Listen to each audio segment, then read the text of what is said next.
Cinquième et dernière conversation au café sous le titre générique Le génie du lieu. Donc un événement produit et animé par VIA. VIA, donc pour le dire rapidement, c'est Valorisation de l'innovation dans l'ameublement, un centre de recherche et de création dans le cadre donc, d'un secteur industriel, celui de l'ameublement. Donc rappeler aussi en quelques mots les principes de ces rencontres. Et il s'agit de mettre en lumière des projets exemplaires dans lesquels la question du territoire est une question centrale. Elle est en tout cas à la mesure même des réponses attendues. Elle est évidemment portée par également un designer. Le terme territoire est aussi à entendre dans ses multiples dimensions, à la fois donc géographique, géologique, climatique, mais aussi évidemment culturel, à travers les savoir-faire, ou social, économique. Et évidemment, quand on parle de territoire, quand on parle de lieu, il s'agit à la fois de l'histoire et de la dimension mémorielle. Et puis également, dans ces multiples échelles, et ça a été donc tout le cheminement que nous avons parcouru depuis jeudi dernier. Nous avions commencé à Nontron, dans le Périgord vert, et là nous étions dans une échelle rurale. Nous sommes intéressés au pôle expérimental des métiers d'art et donc à l'ensemble d'un territoire sur lequel sont disséminés des artisans et des métiers d'art. Nous l'avons fait, c'était vendredi à Béthune. Nous étions à Béthune, donc dans le Nord-Pas-de-Calais, à travers un centre d'art qui est une ancienne succursale de la Banque de France et qui, grâce à des étudiants de l'école de Valenciennes, nous sommes en train de mettre en place un projet où la notion de territoire aussi s'intéresse à la notion peut-être la plus petite unité, qui est celle de l'individu dans la densité urbaine, à travers le logement, à travers l'appartement. Nous étions samedi à Meisenthal, en Moselle, dans les Vosges du Nord, dans un site, un ancien site industriel qui a connu une reconversion à la fois tragique et pleine de promesses à travers le Centre international des arts verriers.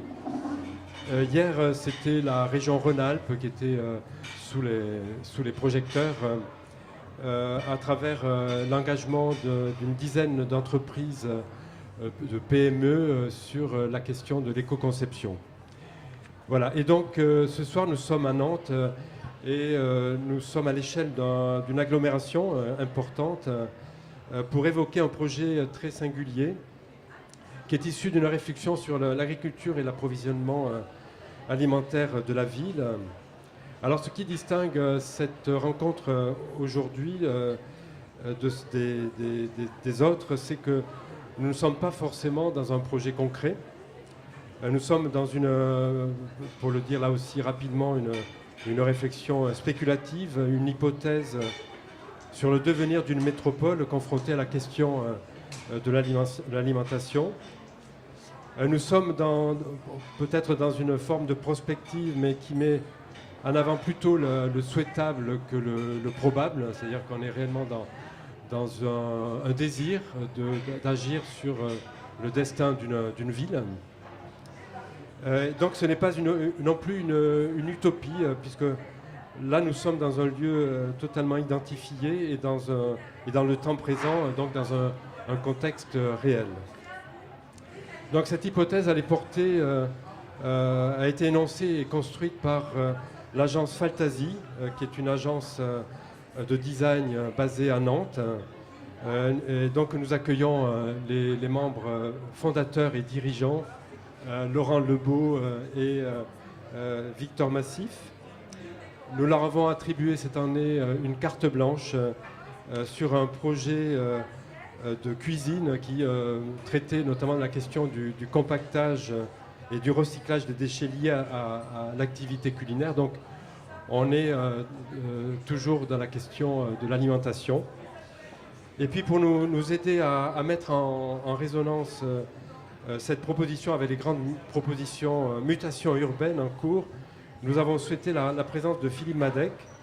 Et je remercie vraiment Philippe Madec d'être venu, car il va repartir tout aussitôt pour un colloque à Rennes demain matin. Donc, mille merci, cher Philippe. C'était vraiment très, très sympathique de ta part de nous accompagner, parce que je crois qu'on a vraiment besoin, évidemment, de ton regard. Rappeler que tu es architecte, urbaniste, et puis également que tu as une activité d'écriture très importante. Des ouvrages, et j'en ai amené un qui est un petit ouvrage magnifique, mais j'en parlerai tout à l'heure. Et puis aussi une production d'articles très important sur ta pratique, mais aussi sur un regard sur la pratique des autres, et aussi une dimension théorique importante. Et puis tu es également enseignant, et notamment tu enseignes à l'École nationale d'architecture de Rennes depuis cette année. Et tu enseignes sous un intitulé, c'est l'invention d'un territoire durable. Alors évidemment, ça nous intéresse énormément, et je crois que Faltasi sera aussi à l'écoute de ton point de vue sur leur propre réflexion. Donc je vais laisser la parole à Faltasi, mais peut-être je vais leur demander si leur point de départ n'est pas une sorte de contre-pied à la proposition d'Alphonse Allais, qui était de proposer de construire les villes, d'installer les villes à la campagne. Alors, est-ce que finalement, dans une inversion absolue des perspectives, depuis un siècle, vous n'êtes pas à proposer d'intégrer la campagne dans l'urbain devenu monde? Donc, je ne sais pas, est-ce que c'est Victor Massip? Voilà, Victor Massip. Oui, merci. Comment vous dire? C'est vrai que la campagne peut s'intégrer à la ville, de notre point de vue. La ville recèle de friches, d'espaces résiduels qui sont totalement inexploités, laissés à l'abandon, laissés à la spéculation. Et c'est une matière... ces multiples anfractuosités, c'est une matière à refaire la ville ou à la réinventer depuis son cœur. Donc c'est vraiment un sujet, oui, qui nous a intéressés de ce point de vue-là, en sachant qu'aujourd'hui se posent des véritables questions de circuit court, de production au plus près des denrées agricoles pour éviter d'avoir un recours au pétrole, à un certain nombre de moyens de transport lourds. Donc on fait d'une opportunité une solution qui paraît viable. Alors ce que certains vont nous rétorquer rapidement, c'est qu'on ne peut pas alimenter les villes avec du maraîchage bio en circuit court tout près des villes, parce que les surfaces ne sont pas assez importantes. Ce qui nous a véritablement intéressé, nous, c'est de parler de la ceinture verte, des premiers kilomètres au voisinage de la ville, qui permettent véritablement d'atteindre des surfaces agricoles dignes d'une production en maraîchage suffisamment importante. Pour donner un ordre de grandeur, pour une production agricole de maraîcher, pour une famille, une famille qui produit, c'est 2 hectares, et elle peut nourrir en circuit court à peu près 120 à 140 familles. Donc on a identifié qu'à Nantes, nous avions à peu près 5000 hectares de friches disponibles. 5000. Donc c'est à peu près l'équivalent de, si on fait un bas mot, un produit en croix, 2500 petites exploitations qui pourraient donc toucher de l'ordre de 100 à 200 000 personnes. Quelle est la nature de ces friches, de ces 5000 hectares de friches que tu peux Alors ça, en détail, je ne pourrais pas vraiment tout expliquer, mais la mairie s'y emploie. Ce sont des friches qui sont soit des terrains laissés à l'abandon dans le cadre d'une spéculation immobilière, soit des terrains qui sont en fait des terrains inexploitables parce qu'ils ont un relief particulier. C'est beaucoup de décaissés, de talus, de zones en fait peu accessibles, mais qui sont pour autant non polluées, donc on pourrait tout à fait les exploiter. Et puis, disons, il y a toute une zone de franges. Je parlais de spéculation immobilière. de frange qui est encore agricole, mais qui est de la part des agriculteurs un peu laissés aussi à l'abandon, dans une optique de spéculation, c'est-à-dire que il y a une affaire de droit à construire, d'espérance de pouvoir transformer le prix de sa terre en terrain à bâtir. Et donc, si on va sur une couronne un peu plus large, il y a des terres qui seraient véritablement agricoles, donc de bonne surface, mais qui ne le sont pas simplement du fait de l'agriculteur.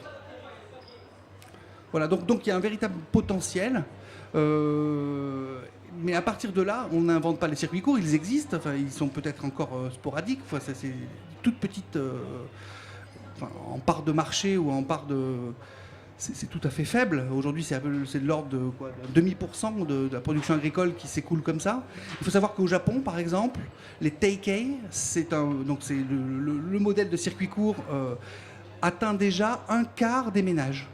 Donc il y a de la marge pour développer cette filière.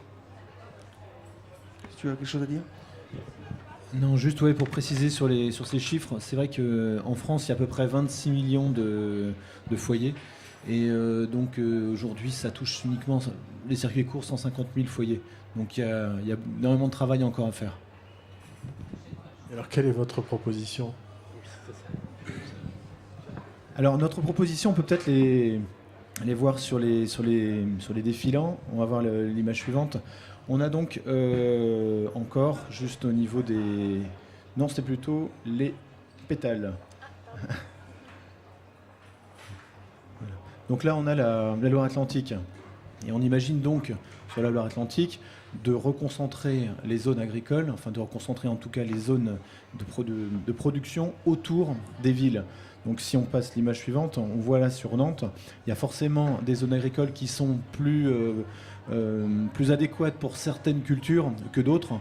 Aujourd'hui, on sait très bien que il y a toute la partie nord et nord-est de la Loire-Atlantique qui est beaucoup plus consacrée à l'élevage. Et puis on a une ceinture maraîchère tout autour de Nantes et beaucoup plus au sud, Haute-Goulaine, Basse-Goulaine. Donc si on passe à l'image suivante, voilà notre idée là, dans le cadre du développement du projet Ecovore, c'était donc de s'intéresser à juste un secteur et d'essayer de comprendre comment, enfin d'essayer de mettre en place un système qui peut reconnecter la campagne à la ville. C'est-à-dire qu'aujourd'hui, il y a une fracture entre ville et campagne. Le citadin ne s'intéresse plus réellement à la nourriture qu'il alimente. Aujourd'hui, c'est la grande distribution qui fait la grande part donc de l'approvisionnement. Donc il y a une sorte de coupure avec la réalité, avec le végétal qui va pousser ou la bête qui va croître dans un champ. Donc notre idée, nous, c'était, parce que c'est toujours en cours de développement, c'est de recréer ce lien en installant des pratiques agraires en ville. C'est-à-dire que la ville devient un support même pour développer, disons, certaines pratiques, comme ce que disait Victor tout à l'heure, s'intéresser aux friches, déjà pour essayer de reconcentrer la possibilité de faire pousser donc de l'alimentation végétale en cœur urbain, mais également de mettre en place tout un système de petits équipements qui permettent aussi de resensibiliser le citadin aux pratiques agraires. Donc on va les effeuiller au fur et à mesure. Victor, tu veux peut-être... Oui, il y a un point, c'est on a pu voir récemment le film de Colin Serrault, Solution locale pour un désordre global. Et dans ce film, un certain nombre d'ingénieurs agronomes étaient invités à témoigner. Et notamment Mathieu Calam faisait référence en fait à la problématique d'installation de la filière bio en France. Elle a beaucoup de mal à s'installer parce que manifestement l'agriculture conventionnelle en fait tient les terres, c'est une affaire en fait d'accès aux terres disponibles, et donc normalement évidemment elle coopte ses semblables pour s'installer de génération en génération. Et donc un des points que Mathieu Calam